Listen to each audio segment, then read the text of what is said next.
Hello everyone, कैसे हैं आप लोग। Welcome to Mamta classes.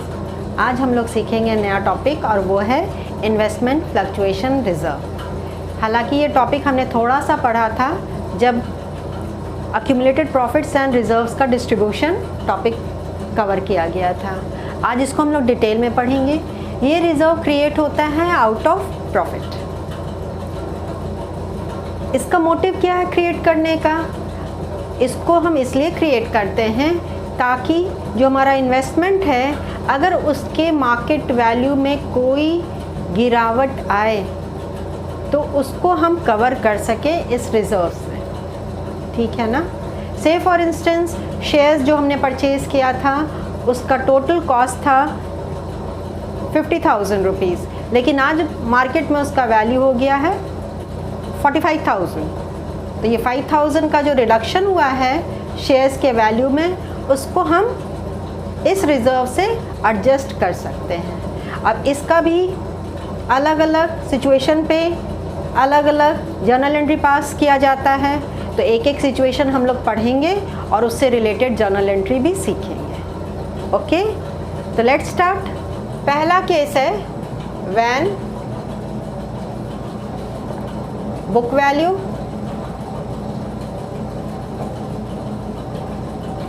and market value of investments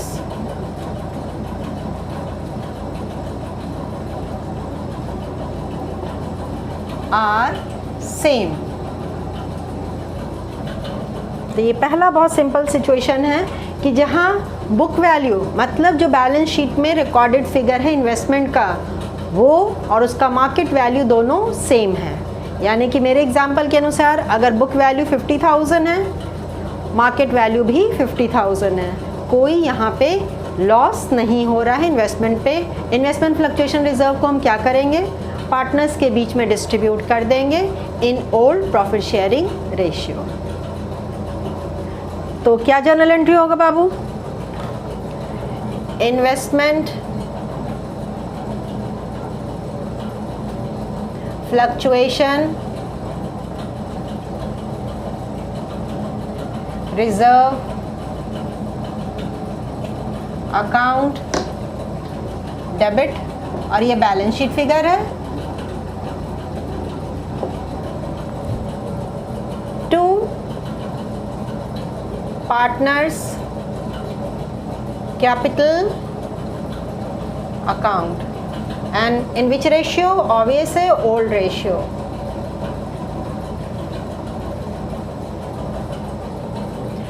narration IFR, इसका अब्रीविएशन हमने लिख दिया।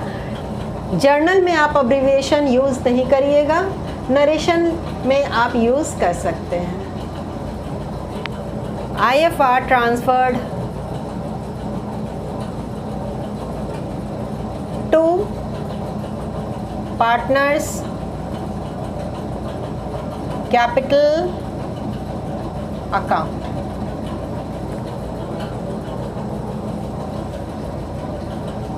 सेकेंड सिचुएशन है when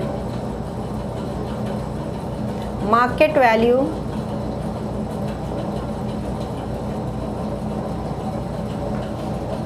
is less than book value of investment।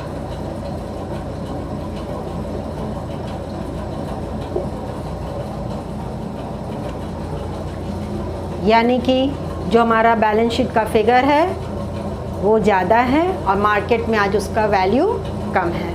तो इसी लॉस को मीट करने के लिए ही तो हम इन्वेस्टमेंट फ्लक्चुएशन रिजर्व क्रिएट करते हैं। अब यहाँ भी 3 सिचुएशन आएगा, तो एक एक करके हम लोग सीखते हैं। First situation,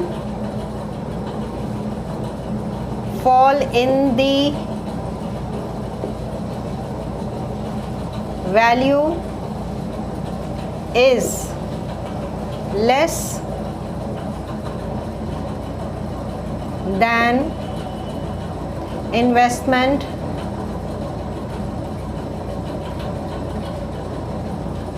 fluctuation reserve.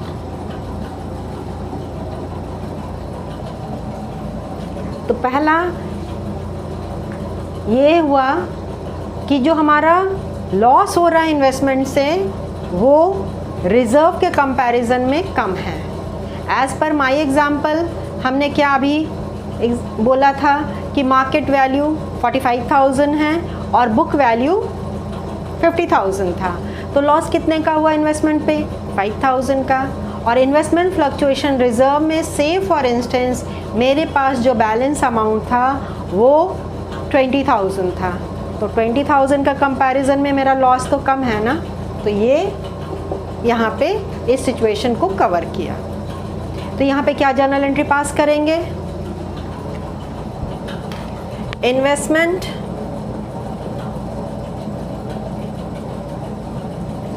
Fluctuation reserve account debit and this will be balance sheet figure. ध्यान रखिएगा इन्वेस्टमेंट फ्लक्चुएशन रिजर्व हमेशा बैलेंस शीट के अमाउंट से ही डेबिट होता है, कुछ भी इसमें आपको एडिशन सब्ट्रैक्शन करने की आवश्यकता नहीं है। To investments account,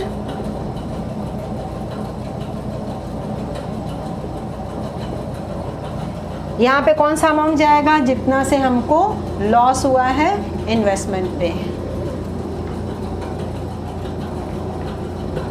loss on investment. और इन्वेस्टमेंट को क्रेडिट किए, जब एसेट का वैल्यू बढ़ता है तो डेबिट, या इंक्रीज करता है तो डेबिट, डिक्रीज करता है तो एसेट को क्या करते हैं? क्रेडिट। तो इसलिए इन्वेस्टमेंट मेरे लिए एसेट है, यहाँ पे इसका वैल्यू घट गया तो इसको हम क्रेडिट कर दिए, और जो बैलेंस अमाउंट बचा उसको पार्टनर्स के बीच में डिस्ट्रीब्यूट कर देंगे। To partners capital account, balance amount. तो as per my example investment fluctuation reserve में 20,000 से डेबिट कर दिए, लॉस ऑन इन्वेस्टमेंट 5,000 से क्रेडिट हो गया, अब बचा कितना हमारे पास रिजर्व में? 15,000, इसको पार्टनर्स के बीच में डिस्ट्रीब्यूट कर देंगे, हो गया ख़त्म कहानी।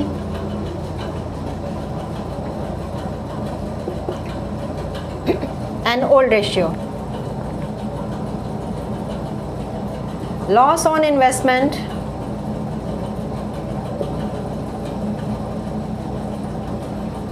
adjusted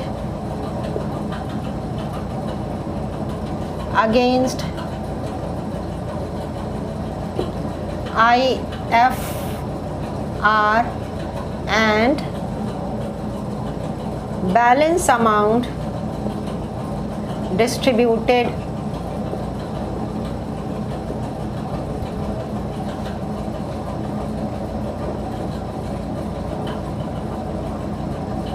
among partners। Balance amount partners के बीच में डिस्ट्रीब्यूट हो गया। इसका second case, fall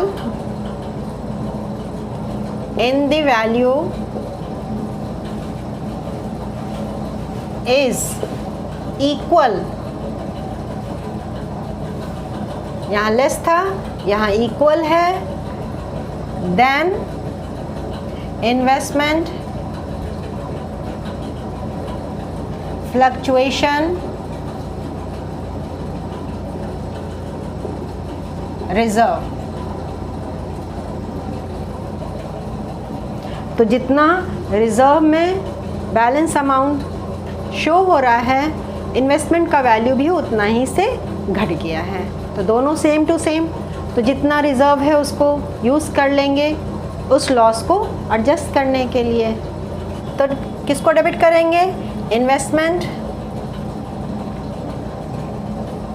fluctuation reserve account debit balance sheet figure,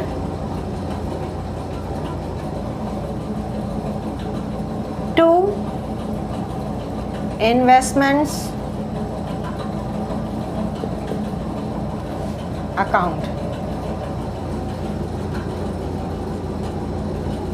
loss on investments.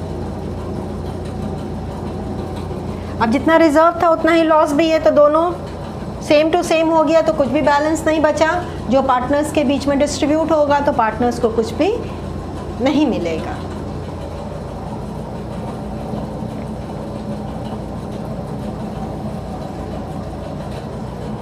To का third case, fall in the value is more than investment fluctuation reserve। मेरे reserve में जितना amount available है, इन्वेस्टमेंट का loss उससे ज़्यादा है। Reserve में 20,000 था, लेकिन इन्वेस्टमेंट पे जो लॉस हो रहा है वो 25,000 हो गया या 30,000 हो गया। अब क्या करें इसके लिए? जर्नल एंट्री पास करते हैं। Investment fluctuation reserve account debit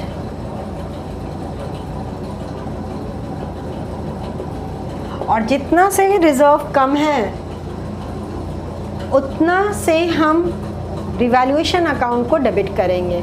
तो वर्कमैन कंपनसेशन रिजर्व में भी हमने रिवैल्यूएशन अकाउंट यूज़ किया था और यहाँ भी रिवैल्यूएशन अकाउंट यूज़ करेंगे। तो जितना से शॉर्टेज है उतना से रिवैल्यूएशन अकाउंट को डेबिट करेंगे। Revaluation account debit to investments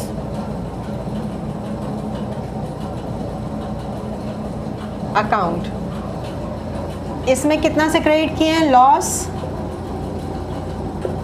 in the value of investments और यहाँ पे इसका और इसका जो डिफरेंस है वही आएगा, excess loss.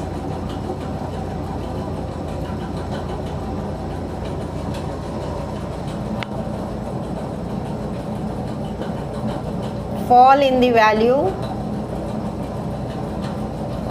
of investment adjusted।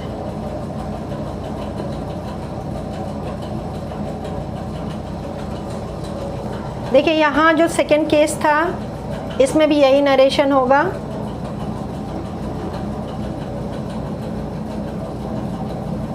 fall in the value of investment adjusted। अब यहाँ रिवैल्यूएशन डेबिट हुआ है और हमको ज़्यादा घाटा हो गया है इन्वेस्टमेंट पे, तो ये लॉस पार्टनर्स के बीच में डिस्ट्रीब्यूट हो जाएगा। तो क्या एंट्री हो जाएगा? यहाँ पे एक एंट्री और होगा and that is partners capital account debit and in which ratio? Old ratio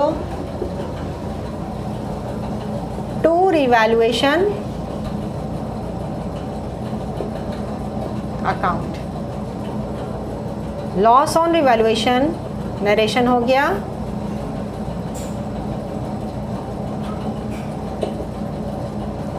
debited to partners capital account.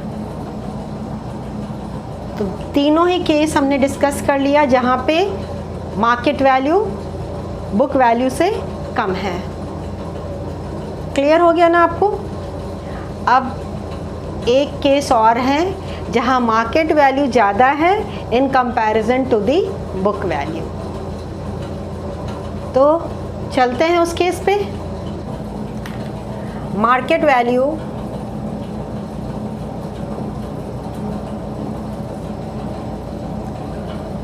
is more than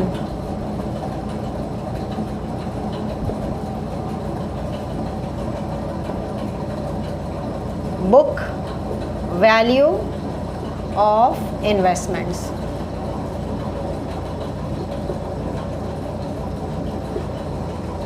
अब तो ये तो अच्छी बात है, 50,000 का जो हमारा इन्वेस्टमेंट था, जो उसका मार्केट वैल्यू हो गया 60,000, 70,000, whatever it can be, but it is more than 50,000। तो यहाँ इन्वेस्टमेंट का वैल्यू बढ़ रहा है। तो इन्वेस्टमेंट का जब वैल्यू बढ़ता है या एसेट बढ़ता है तो क्या करते हैं, एसेट को डेबिट करते हैं। तो एसेट को डेबिट कर दे रहे हैं यहाँ पे।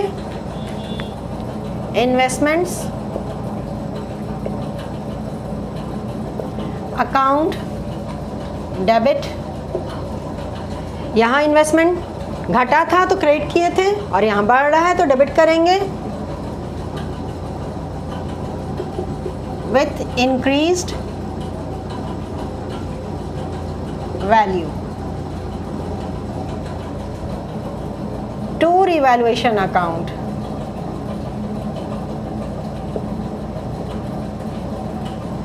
और किस अकाउंट को क्रेडिट कर दिए हैं, रिवैल्यूएशन अकाउंट को। यहाँ रिवैल्यूएशन डेबिट हुआ था और यहाँ रिवैल्यूएशन क्रेडिट हो गया। Narration increase in the value of investments.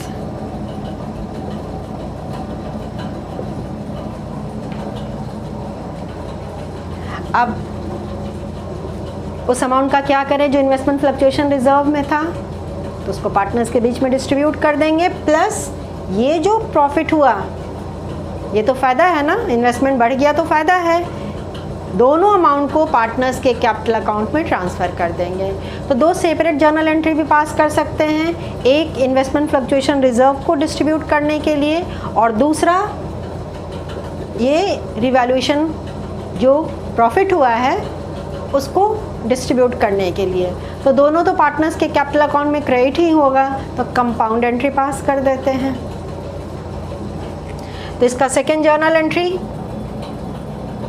ये ए था। B investment fluctuation reserve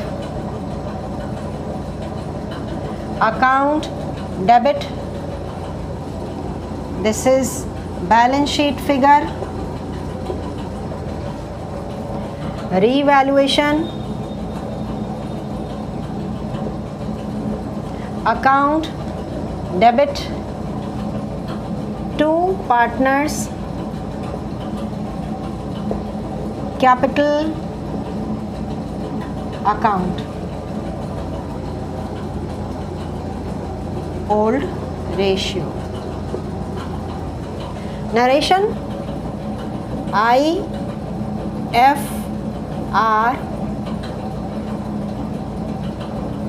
and profit on revaluation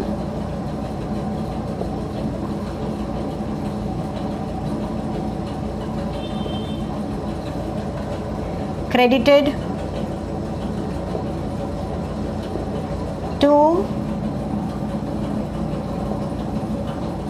partners capital account. तो दोनों अमाउंट पार्टनर्स के कैपिटल अकाउंट में ट्रांसफ़र हो गया। Similar to workman compensation reserve, investment fluctuation reserve भी आपको आगे चैप्टर्स में पढ़ना है।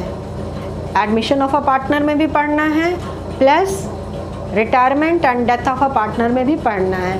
तो इसको बहुत अच्छे से समझ करके रखना है, भूलना नहीं है बेटा लोग। ठीक है ना। अब इस टॉपिक को हमने पूरा समझा दिया है, एक्सपेक्ट करती हूँ आपको अच्छे से समझ में आ गया होगा। नेक्स्ट क्लास में इस टॉपिक से रिलेटेड हम न्यूमेरिकल सॉल्व करेंगे। तो मिलते हैं नेक्स्ट टॉपिक में। Till then bye and take care.